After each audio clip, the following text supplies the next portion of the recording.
Excellent. Donc, bonjour à tous. On va commencer le webinaire. Donc, merci à tous ceux qui sont présents de, euh, de participer au webinaire d'aujourd'hui. Je me présente. Donc, mon nom est Laurie Descoteaux. Je suis directrice de compte chez Medfort. Le but du webinaire d'aujourd'hui, ça va être de vous présenter comment nos nouveaux modules, soit le fax web, le portail patient et Mail Télémed, peuvent être utilisés de concert pour réellement vous assister dans l'accomplissement de votre travail, considérant la situation actuelle. Nous avons aujourd'hui Alice, spécialiste de produits en ligne avec nous, et un invité spécial, le docteur Yves-David Gagnon, qui est également en ligne, là, donc vous pouvez le voir actuellement. Bonjour, docteur Gagnon. Bonjour. Donc, merci beaucoup là, d'être avec nous aujourd'hui. Docteur Gagnon va vous présenter dans les prochaines minutes comment les initiatives qui ont récemment été mises en place par Medfort dans les dernières semaines s'intègrent à ses consultations et lui permettent de gagner du temps tout en limitant les déplacements de ses patients et évidemment l'envoi de tâches sans valeur ajoutée à son personnel clérical. Docteur Gagnon œuvre à titre de médecin responsable au sein d'un GMF dans la région du Bas-Saint-Laurent, plus précisément là, dans la belle ville de Rimouski.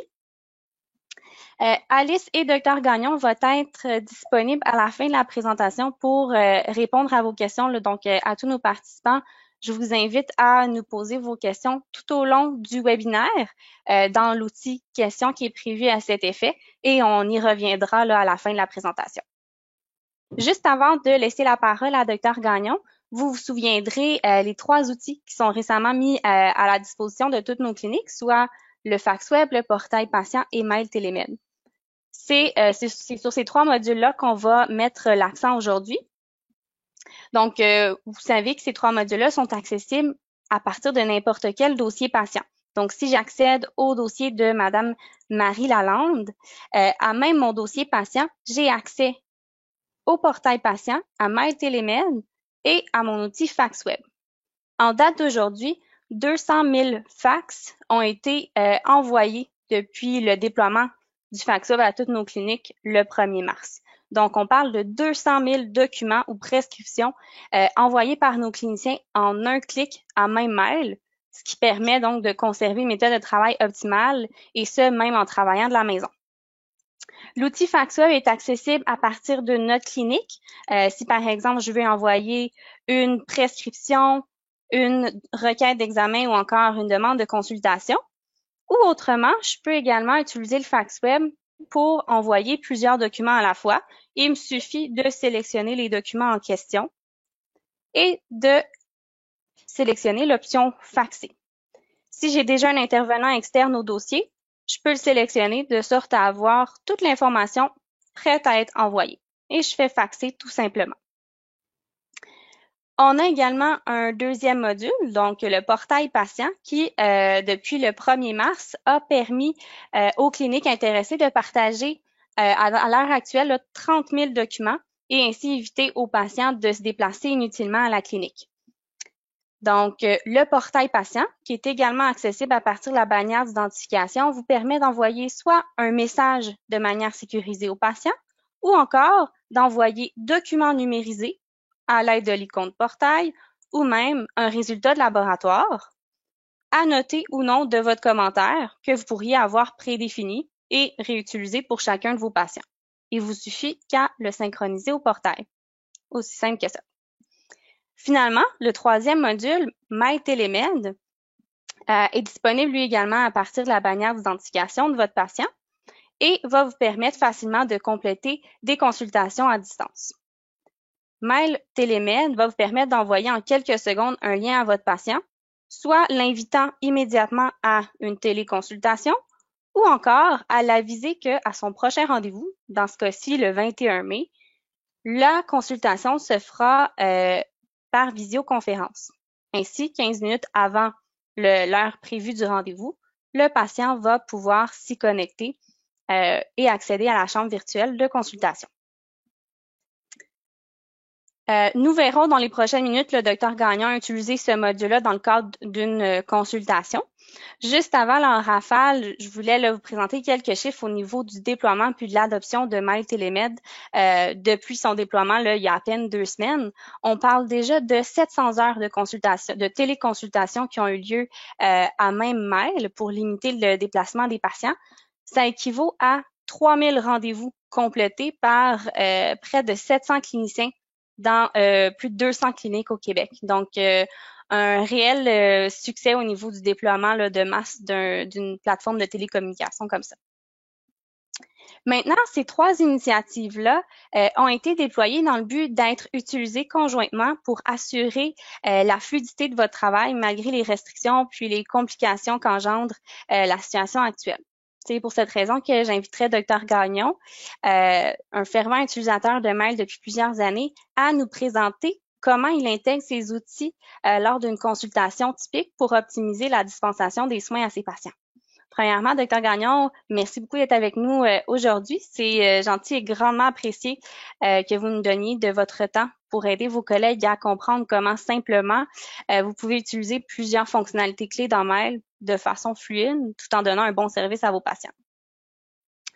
Dr Gagnon, vous et vos collègues, vous avez vous étiez en fait dans les premières cliniques à intégrer Mail. Vous l'utilisez donc depuis un bon bout de temps.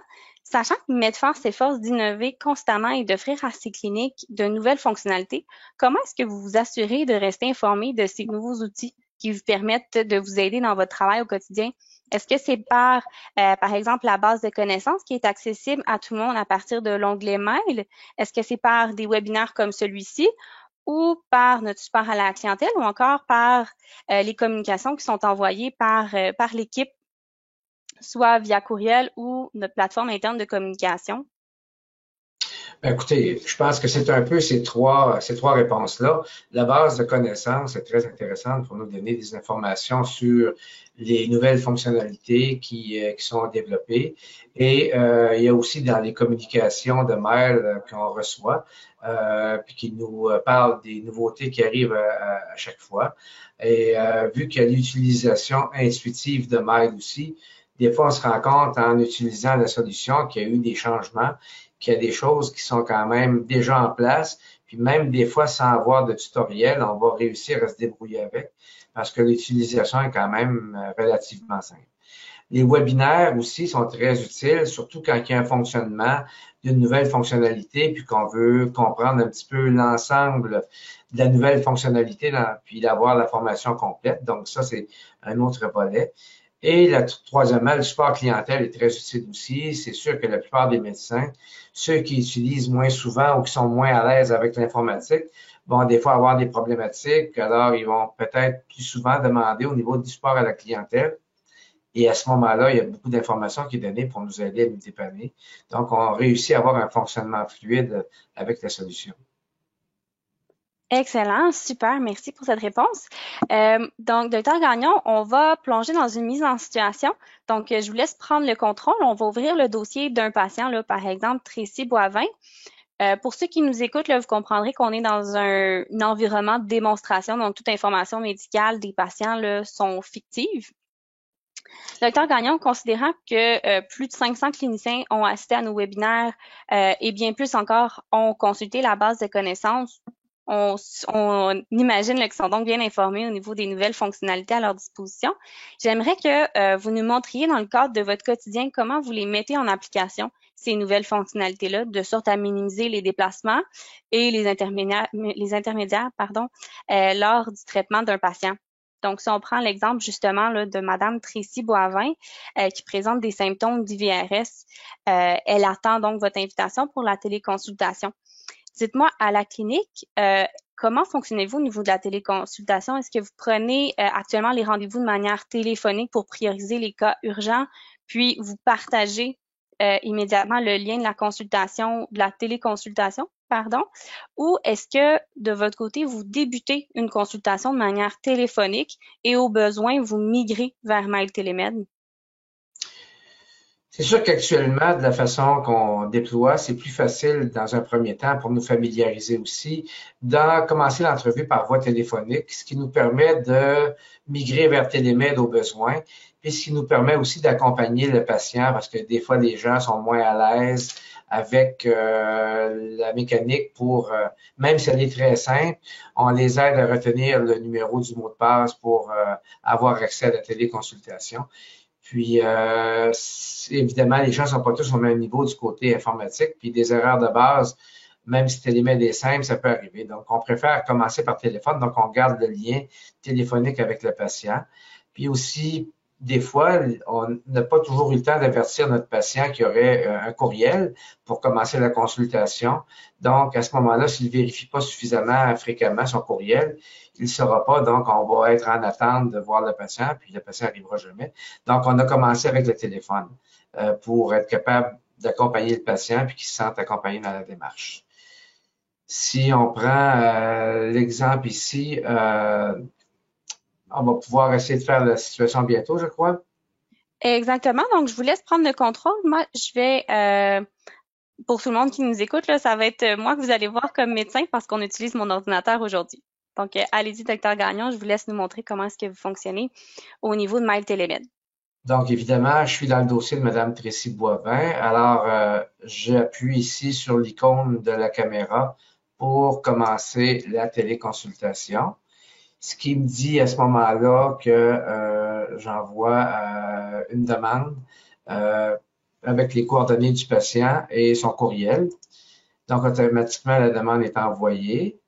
Au même moment, l'icône va ouvrir avec, évidemment, c'est pas moi que vous voyez actuellement, c'est notre présentatrice, mais on va supposer que c'est toujours moi qui est là. Donc, je vais juste séparer mon écran en deux pour me permettre de travailler plus facilement, ce qui me permet de placer un petit peu mon écran plus facilement. C'est un petit peu plus long à cause du système. Pour ce qui est de récupérer l'image, oui, parfait, ici, excellent. Alors, de ce côté-ci, je vais diminuer, je vais mettre mes écrans pour avoir les espaces moins grands. Bonjour, Madame Boivin. Ça va bien? Bonjour, Oui, ça ça va va bien. bien, vous? Alors, je vais commencer ma note que je vais ouvrir ici.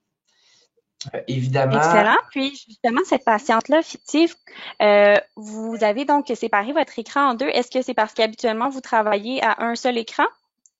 oui, oui, effectivement, je travaille à un seul écran. Je pourrais travailler à deux écrans, malgré qu'avec un seul écran, ça fonctionne quand même assez bien. Excellent. Parfait. Ben, je vous laisse poursuivre avec votre patiente au niveau de votre consultation. Dites-moi, si votre patiente présente des symptômes, comment est-ce que vous documentez vos notes cliniques? Écoutez, il y a plusieurs façons pour documenter. On peut écrire le tout au clavier. On peut utiliser, pour les gens qui l'ont, Dragon Medical, qui est une reconnaissance vocale, qui peut être utile surtout dans les contextes de consultations plus compliquées avec beaucoup plus de verbalisation à faire et d'écriture à faire. Alors, des fois, on peut pas avoir des choses toutes préparées et c'est peut-être plus facile pour décrire des événements ou des circonstances. Alors, la reconnaissance vocale est plus utile pour ça. Par contre, l'inconvénient est que c'est plus difficile à utiliser face au patient et on va avoir plus tendance à l'utiliser une fois que le patient est sorti, puis lorsque l'on complète la note. Ce que j'utilise beaucoup, c'est les textes cliquables qui vont faciliter ma tâche dans plusieurs domaines différents, associés avec évidemment le clavier. Mon réussite est assez fonctionnelle en standardisant beaucoup des visites. Il y a des choses qui reviennent souvent. Donc, ça va très bien. Au cas qu'il y a des techniques ou des choses particulières, c'est très facile de standardiser avec des textes cliquables, des choses qu'on a à écrire à ce niveau-là. Donc, si je commence au niveau de ma consultation, et je suis dans la raison de consultation. Donc, quel est votre problème, Madame Boivin? J'ai des symptômes grippaux depuis à peu près 2 semaines, je dirais. Donc, je vais marquer comme raison que c'est un IVRS. Excusez la lenteur vu le petit délai. Donc, je vais maintenant dans ma note clinique. Et ici, j'utilise, moi, ma liste cliquable que j'utilise personnellement. Je l'ai faite pour moi tout seul, mais elle peut être chaque personne peut personnaliser la liste. Donc, je prends la liste que j'appelle IVRS. dans lequel j'ai englobé la plupart des situations de syndrome d'Allure-Gripeau. Alors, alors, vous avez vos symptômes depuis quand, madame? 2 semaines environ. OK. Est-ce que vous avez de la congestion? Oui, Est-ce que vous avez mouché ou eu des écoulements? oui, Quelle couleur que c'était? jaune. OK. Est-ce que vous sentez des écoulements dans la gorge? Non, Non. Est-ce que vous avez présenté de la toux? un petit peu, oui. OK. Donc, je m'en vais dérouler ma liste tranquillement, effectivement. Est-ce que vous avez eu des maux de tête, Oui. des maux de gorge? Mhm. OK. Est-ce que vous avez eu des changements de votre voix? Non, pas pour l'instant. OK. Est-ce que vous avez eu aussi des douleurs aux joues, aux dents ou mal aux oreilles?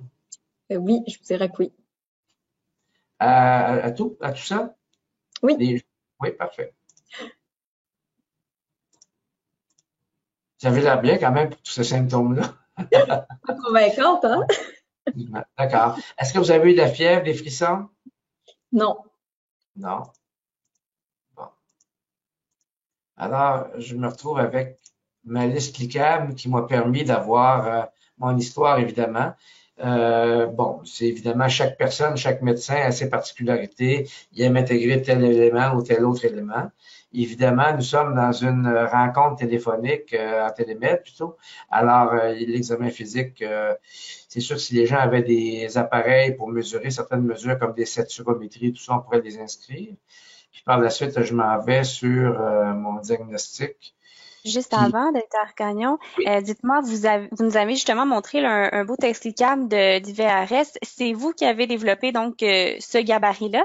Dites-moi, c'est quoi qui vous a convaincu de prendre le temps de mettre ces gabarits-là à votre main? Est-ce que vous êtes en mesure aussi de me donner un estimé de temps que vous sauvez, soit à chaque consultation ou à chaque semaine avec l'utilisation de ces explicables-là?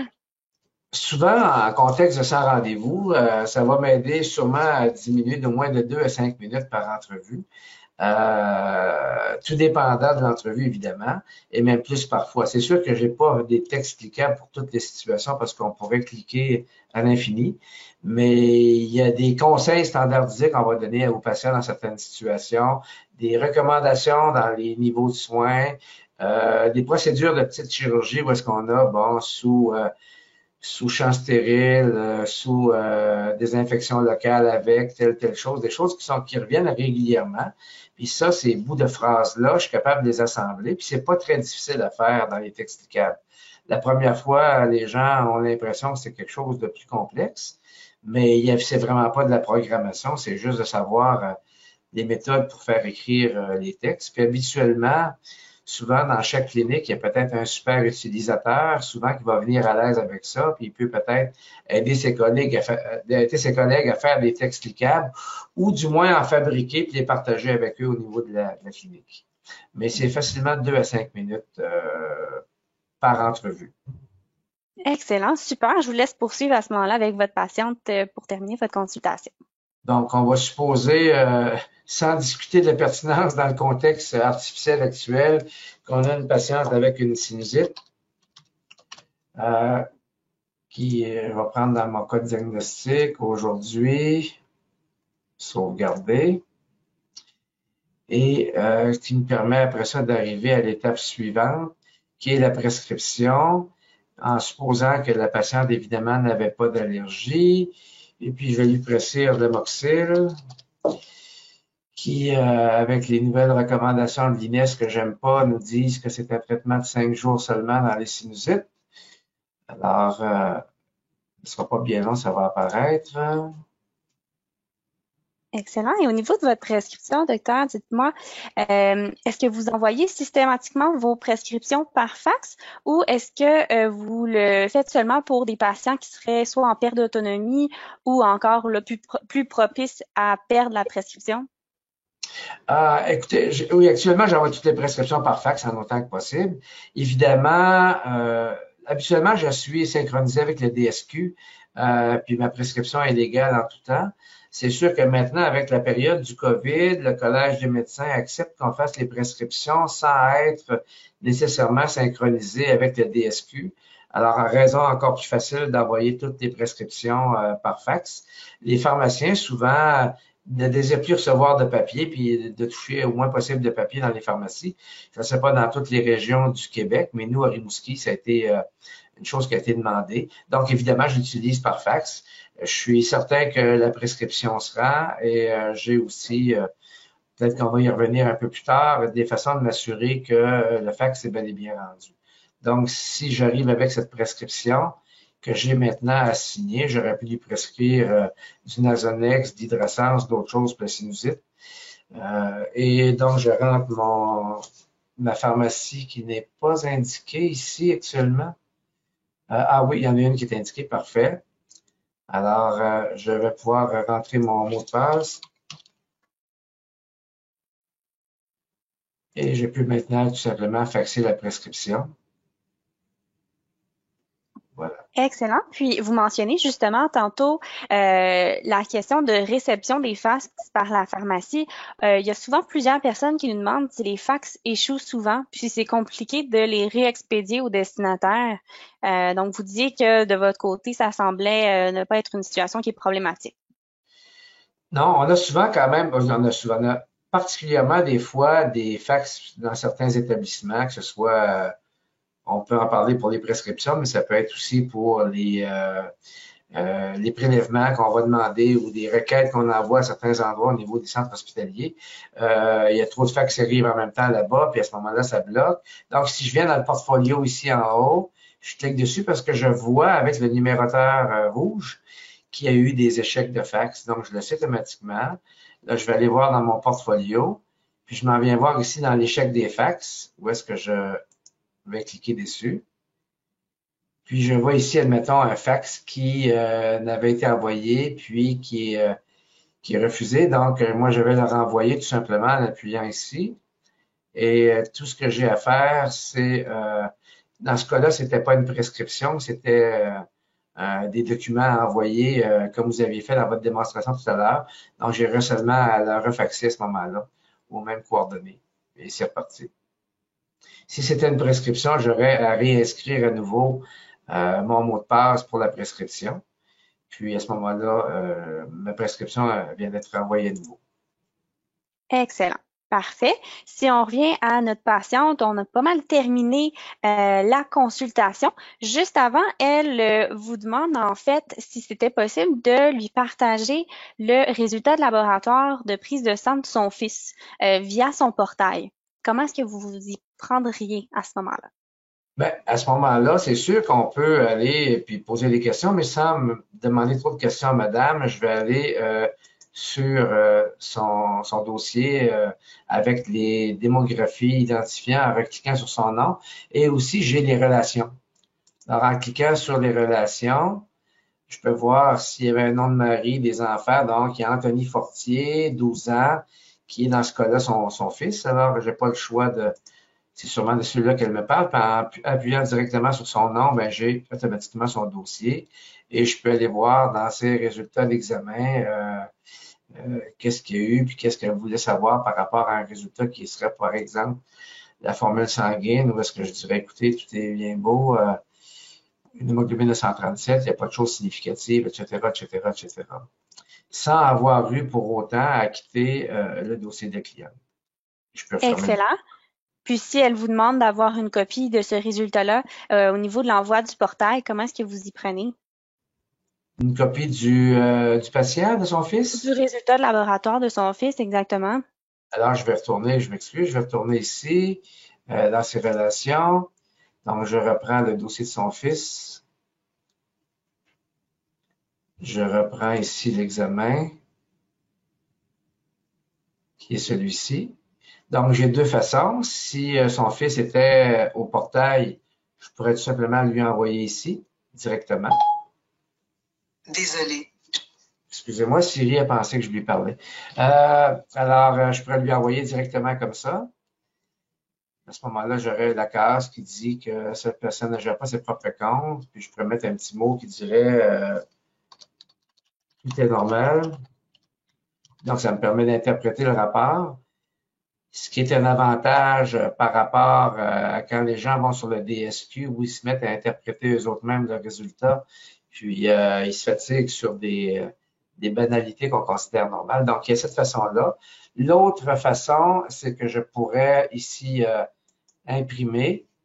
Et là, j'aurai le choix encore de, ou bien, si on parle de sa formule sanguine qui est ici, je la coche.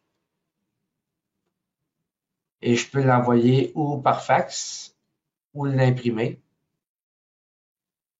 selon mon choix. Je peux l'imprimer, puis, mais c'est beaucoup plus simple de l'envoyer par le portail à ce moment-là. Excellent, super. Merci beaucoup, Dr. Gagnon, là, pour cette belle démonstration-là, pour votre temps ce midi. Ce qu'on va faire, on va prendre quelques questions là, de nos participants aujourd'hui. Donc, j'invite à tous ceux qui nous écoutent de nous poser vos questions. On va prendre un petit 5 minutes pour toutes les récolter et on va revenir avec Dr. Gagnon et Alice pour répondre à toutes les questions qu'on va avoir reçues. Donc, on vous revient là, dans un petit 5 minutes.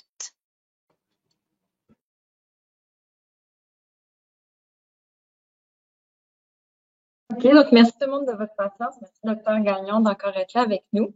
On a plusieurs questions de nos participants. Donc, je vais vous les poser. Puis celles qui sont plus techniques, peut-être que je vais y répondre directement, là, mais celles qui ont trait à la trajectoire de soins des patients, je vais vous les poser. Ma première question, c'est est-ce que vous pouvez expliquer de nouveau comment vous passez de la conversation téléphonique à votre patient à une téléconsultation lorsque vous êtes en ligne avec un patient? C'est sûr que si je suis en ligne avec un patient, je suis en ligne du côté téléphonique, évidemment. Alors, parce que de la façon que mon système fonctionne pour la télécommunication, c'est que je n'utilise pas mon téléphone pour la télécommunication. Je suis avec le son de mon ordinateur, puis avec la caméra de mon ordinateur. Puis le patient, à ce moment-là, s'il reçoit le message, c'est sûr que s'il est sur son téléphone, il va recevoir un courriel, puis il va aller se prendre le lien pour se retrouver sur le site pour avoir la télécommunication.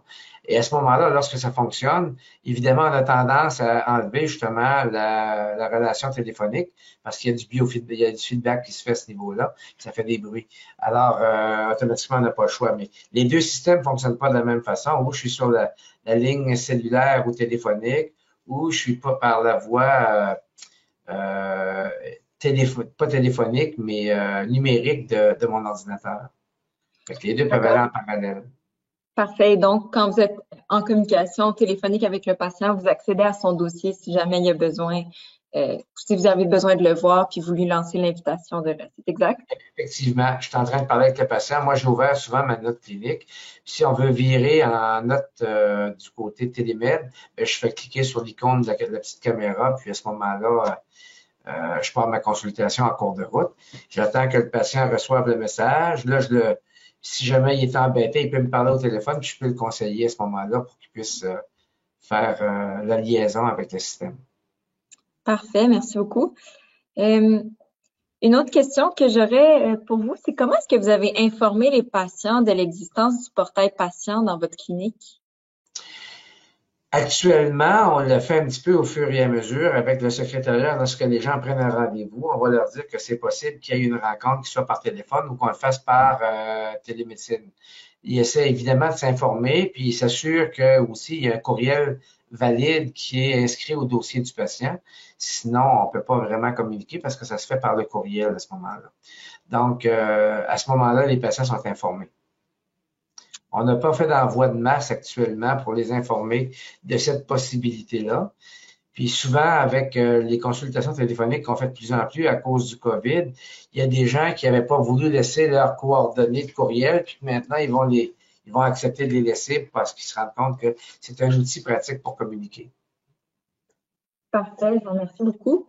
On a reçu des questions techniques là, auxquelles je vais répondre. On demande s'il y a des pages de présentation lors de l'envoi d'un fax web, comme pour un fax habituel. Pour l'instant, on n'a pas de page de présentation, donc c'est quelque chose qui sera ajouté éventuellement à mail, mais pour l'instant, c'est uniquement les documents qui sont envoyés par le fax web qui est directement dans mail. Ensuite, Laurie, peut-être, pourrait m'aider dans une démonstration. On a des participants qui voudraient savoir, du côté patient, à quoi ça ressemble quand on reçoit une invitation à une téléconsultation. Est-ce que c'est simple? Est-ce que ça demande un téléchargement? C'est quoi la procédure pour le patient? Oups, Laurie, je pense que tu es sur muet. Parfait, merci. Donc, je recommence. Du côté médecin, donc vous voyez toujours mon écran, c'est le même principe. Donc, en tant que médecin, je vais envoyer une demande à mon patient en utilisant l'outil MyTélémed. Si je veux qu'il accède immédiatement à la téléconsultation, je garde l'option immédiatement et j'envoie. Le patient va recevoir par courriel une invitation. Donc, ça ne sera pas bien long. Je vais vous donner accès à mon courriel. Il semblerait avoir des petits délais dans ma réception du courriel. Les lignes Internet sont assez occupées en ce moment. Peut-être, Laurie, pendant qu'on attend la réception de courriel, je peux poursuivre avec une autre question. Donc, comment est-ce qu'on partage un résultat ou une requête à un enfant par l'entremise du portail? On dit que le portail indique que le message, que l'enfant n'a pas l'âge d'activer son portail. Donc, comment procéder dans ce cas-là? Docteur Gagnon, est-ce que vous voulez répondre ou est-ce que vous voulez me laisser? Oui, ça va. Écoutez, c'est sûr que s'il y a un enfant mineur puis qu'il y a un excès, c'est qu'il y a un parent majeur qui est en autorité qui a donné son courriel pour pouvoir avoir pour contrôler tout ça. Alors, dans le fond, comme dans le cas du jeune homme de 12 ans tout à l'heure, c'était sur le courriel probablement des parents, j'ai pas remarqué, là, ou du moins avec l'accord des parents pour envoyer le courriel à ce patient-là, parce que ça prend une supervision parentale, surtout en bas de 14 ans, premièrement, là, pour les soins médicaux. Donc, ça va aller avec la personne qui va autoriser, l'adulte qui va autoriser. Exactement, merci. Donc, c'est le parent qui va recevoir la notification comme quoi un résultat, par exemple, a été partagé. Puis, il va pouvoir y avoir accès directement en se connectant le parent directement dans son compte portable. Une question aussi, c'est est-ce que le médecin a une notification quand le patient est arrivé dans la salle d'attente en téléconsultation? Alors, pour l'instant, la réponse, c'est non. Il n'y a rien qui va indiquer au médecin que son patient l'attend dans la salle virtuelle. Pour le moment, il faut absolument accéder à la salle virtuelle pour savoir si le patient s'y trouve. Toutefois, dans les phases subséquentes de MyTélémed qu'on est en train de développer, on va développer notamment cette fonctionnalité qui va permettre d'avoir une notification dans le DME dès qu'un patient est dans la salle d'attente, ce qui va éviter que le patient attende trop longtemps et que le médecin se présente à la téléconsultation avant même que le patient y soit arrivé. Ensuite, une demande qu'on a souvent. Vous nous avez montré, Dr Gagnon, comment séparer votre écran en deux. Ça peut être très pratique quand on fait une téléconsultation pour toujours garder un œil sur le patient puis pas avoir à passer d'une fenêtre à l'autre. Donc, peut-être qu'on peut juste remontrer pour tout le monde comment faire. Donc, il y a deux façons. On peut le faire manuellement là, en tenant la fenêtre directement de l'écran puis en la glissant vers le côté. Je sais pas si Laurie, t'es là, puis tu peux peut-être m'aider à manipuler l'écran parce que j'y ai pas accès. Donc, on peut glisser l'écran, ça va prendre la moitié, et puis après ça, on va pouvoir sélectionner la fenêtre qu'on veut dans l'autre moitié. Une autre option, puis je tiens à mentionner que ça, c'est quelque chose qui se fait uniquement sur les appareils Windows. Donc, c'est pas quelque chose que vous pouvez faire si vous utilisez un Mac, malheureusement. L'autre option que vous avez, si vous êtes sur un Windows, c'est d'utiliser votre clavier. Donc, sur votre clavier, vous avez une touche Windows qui se situe à la gauche de votre barre d'espace. Donc, vous pouvez l'utiliser en appuyant sur la touche Windows, puis sur une flèche, donc soit à droite ou à gauche. Ça va prendre l'écran, ça va le déplacer dans la moitié que vous avez spécifié avec la flèche. Vous allez ensuite pouvoir sélectionner l'autre partie ou qu'est-ce que vous voulez qui s'affiche dans l'autre partie de l'écran. Laurie, est-ce qu'on a eu plus de succès avec juste pour montrer l'invitation des patients? Toujours pas. Donc, ce que je vais faire, je vais vous montrer qu'est-ce qu'on peut faire dans le cas où cette situation-là se présente. Parfait. Donc, Ce que vous allez pouvoir faire simplement, c'est donner l'adresse ou le lien Internet qui figure ici à votre patient et lui donner le code d'activation. OK? Ah, Laurie, Donc, oui. en fait, ton adresse courriel, d'après moi, c'est medfartsolutions.com et non medfartsolutions.ca. Donc, c'est peut-être la première chose à vérifier quand vous avez un patient, c'est de s'assurer que l'adresse courriel est bien la bonne au dossier. Effectivement. Donc, on va pouvoir montrer le courriel de cette façon-là. Envoyer l'invitation. Parfait. Donc, ça devrait aller mieux comme ça. Merci Alice, une belle Mais il petite... n'y a pas de problème, ça arrive souvent. Puis d'ailleurs, si vous avez des patients qui vous disent qu'ils ont pas reçu l'invitation, la première chose à leur suggérer, c'est d'aller dans leur boîte de courriel, parce que des fois, c'est classifié comme un courriel indésirable. Puis ensuite, vous pouvez confirmer leur adresse avec eux. Donc, ça vous permet là, de valider qu'ils l'ont bien reçu. Donc ici, Laurie, on voit bien. Puis je vais te laisser décrire le courriel. Excellent. Donc, vous voyez ici le courriel qui est reçu par le patient. Le patient va devoir prendre en note le code lui permettant d'accéder à la consultation et tout en bas, il a l'option de rejoindre la consultation. Par la suite, on va lui demander d'ajouter le code d'accès qu'il y avait à son courriel. Il peut simplement faire un copier-coller, attester avoir pris connaissance des éléments ci-haut et par la suite, entrer à la consultation. Même chose que de votre côté, il va devoir autoriser l'utilisation du micro et de la caméra. Donc, je me vois en double ici, étant patiente et médecin. Donc, voilà, ça vous donne l'aperçu du côté patient. Merci beaucoup, Laurie. Une question pour Dr Gagnon. Comment est-ce que vous faites si vous avez un nouveau patient avec qui vous devez faire une téléconsultation? Là, on a vu que l'invitation elle se fait directement par le dossier. Donc, est-ce que vous avez eu des situations où vous avez eu des nouveaux patients à voir en téléconsultation que vous aviez jamais vu avant? Oui, effectivement. Écoutez, c'est toujours une question de créer le dossier, ici en haut. Normalement, si j'ai un nouveau patient, normalement, on a eu une communication, donc j'ai son âme qu'on a pris en note. Et habituellement, on a demandé aussi les numéros de téléphone puis le courriel en bas ici. Alors, j'écris son âme en haut, je mets le courriel. Même si j'ai pas les autres informations, je pèse sur créer. Automatiquement, le dossier du patient va être créé. Puis donc, j'ouvre une note et je m'en vais avoir ma caméra, comme on a vu tout à l'heure, puis je vais pouvoir faire la télécommunication avec le patient. Parfait. Donc, pour les nouveaux patients, ce qui est important de savoir, c'est qu'ils n'ont pas besoin de se créer de compte, ils n'ont pas d'installation à faire de leur côté. Tout ce dont ils ont besoin, c'est vraiment d'une adresse courriel puis d'un appareil de leur côté qui va leur permettre d'avoir à la fois une caméra et un micro. Et donc, une fois qu'ils ont reçu l'invitation que Laurie vous a montré un petit peu plus tôt, ils auront juste à rejoindre la téléconsultation sans avoir d'installation à faire, puis ils vont pouvoir être en communication avec le personnel traitant.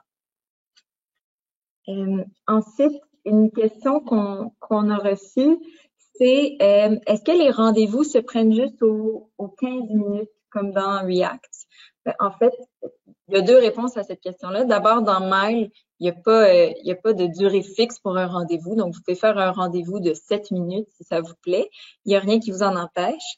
Et puis, pour les téléconsultations, comme on l'a vu dans la démonstration, soit on peut envoyer une invitation immédiatement et donc elle peut avoir la durée que vous voulez, ou vous pouvez la prévoir pour un rendez-vous futur qui peut être à n'importe quelle heure spécifique. Donc, il n'y a pas de limitation dans les heures des rendez-vous et dans leur durée non plus. Ensuite, une question pour vous, Dr Gagnon. Est-ce que le gabarit que vous avez utilisé là, lors de la démonstration, est-ce qu'il est disponible à tout le monde? C'est vous qui l'avez créé. Est-ce que vous avez un mécanisme pour partager vos gabarits entre collègues? Oui, bien, si on parle de gabarit, on parle plutôt là, de liste cliquable. Exactement.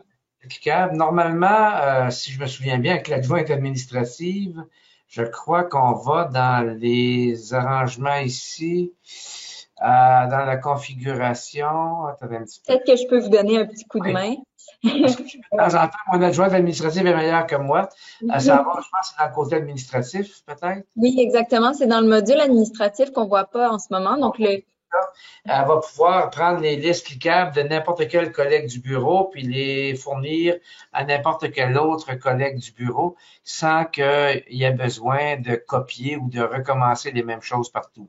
Donc, à l'intérieur d'un même GMF ou d'une même clinique, ça se fait assez facilement. Et puis aussi, on peut mentionner que tous les utilisateurs, par défaut, se font donner une collection de textes cliquables qui est fournie par Medfort, qui peuvent après ça agrémenter de leurs propres ajouts ou simplement en créer des nouveaux. Oui. Ensuite, est-ce que c'est possible que la téléconsultation soit initiée par un membre du personnel administratif et ensuite transférée au poste du professionnel de la santé? Peut-être je peux y répondre. Là, effectivement, c'est possible. Donc, ce qu'il y a à faire, c'est que la personne qui initie la téléconsultation, en fait, ça peut être n'importe qui dans la clinique qui a accès au dossier patient. Donc, on a juste à entrer au dossier patient. Par exemple, si c'est moi, l'agente administrative, je pourrais aller dans le dossier, envoyer l'invitation au patient. Et puis, vous, docteur Gagnon, vous pourriez, quand vous accédez au dossier patient, rejoindre cette même téléconsultation-là, simplement en cliquant encore une fois sur le bouton de téléconsultation et en rejoignant la téléconsultation avec l'hyperlien qui va arriver. Donc, on peut inviter le patient en avance pour que le professionnel de la santé puisse ensuite accéder à la téléconsultation sans avoir à être celui qui fait l'invitation lui-même. Je vais juste regarder, là, on a d'autres questions qui rentrent.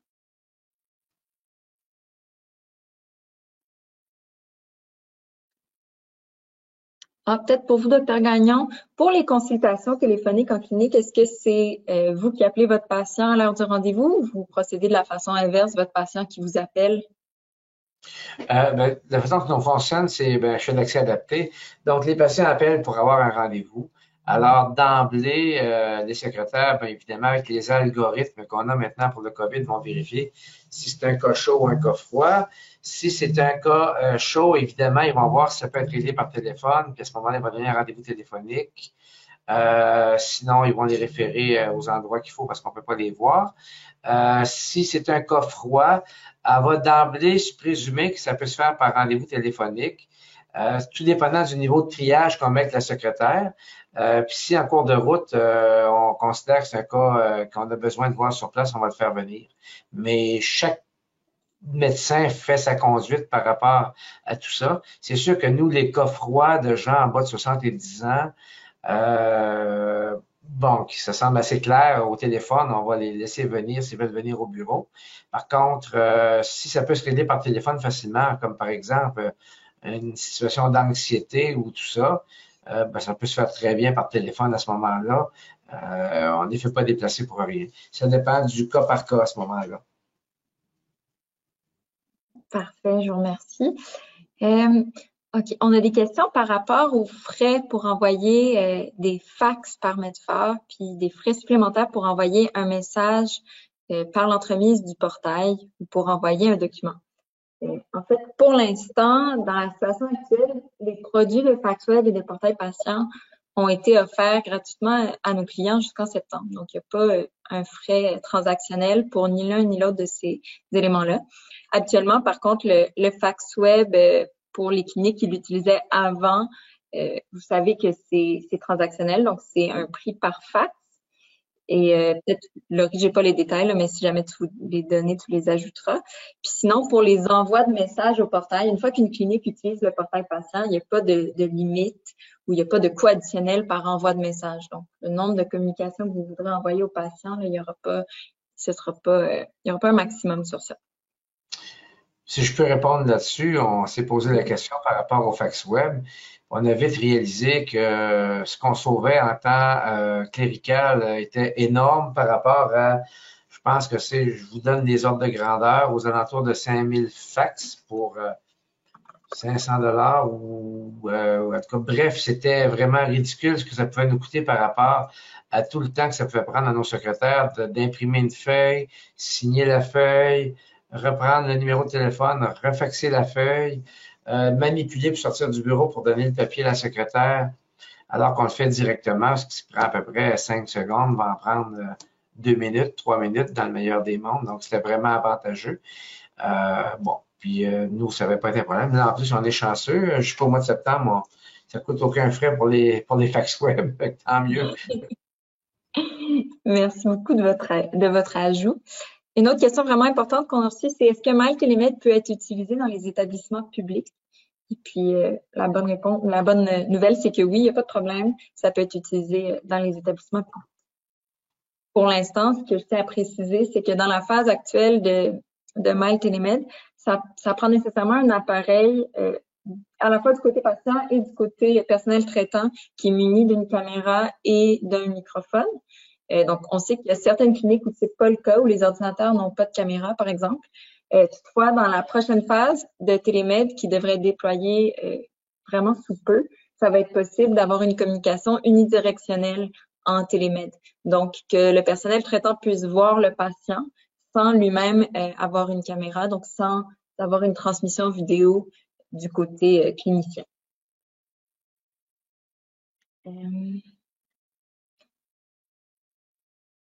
Laurie, est-ce que tu avais quelque chose à ajouter? Peut-être en attendant, tu peux juste préciser comment on ferait pour réécouter le webinaire d'aujourd'hui? Exactement. Donc, on a fait, je pense, pas mal le tour des questions. Le webinaire d'aujourd'hui est enregistré. Donc, il sera bientôt disponible dans la base de connaissances Mail. Donc, comme je vous mentionnais un petit peu plus tôt, dans l'onglet Mail, vous accédez à la base de connaissances en utilisant l'onglet Aide Mail.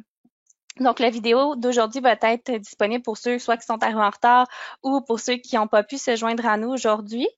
Et sachez également que ce webinaire-là fait partie de l'initiative Mail Impact qui a été lancée là, cette semaine par Medphare. Donc, va faire partie d'une série de webinaires avec des médecins invités, donc des experts, sur divers sujets et diverses fonctionnalités de Mail. Donc, je vous invite là, à vous joindre à nous également demain pour un webinaire avec Dr Saint-Onge au niveau de la facilité et la collaboration entre intervenants à l'intérieur d'une clinique. Donc, je vous remercie à tous d'avoir participé aujourd'hui. Merci, Dr Gagnon, de votre présence, puis au plaisir là, de vous retrouver demain à notre webinaire à midi. Laurie, peut-être une dernière précision là, avant de finir. On avait beaucoup de questions très précises sur l'utilisation de MyTélémed. Donc, pour l'information de tous nos participants, si vous avez des questions sur quelque chose qui n'est pas fonctionnel ou vous pensez qu'il y a un problème technique, on a une ligne dédiée au soutien technique juste pour MyTélémed. Et donc, si vous utilisez notre numéro de téléphone ici, qui est le 1-855-633-3271, si vous faites l'option 1, vous allez tomber sur des spécialistes de MyTélémed qui vont être en mesure de répondre à toutes vos questions. Donc, on va s'assurer de vous aider de cette façon-là. Parfait. Merci pour la précision, Alice. Merci à tous et je vous souhaite à tous une excellente journée. Merci. Au revoir. Merci. Au revoir.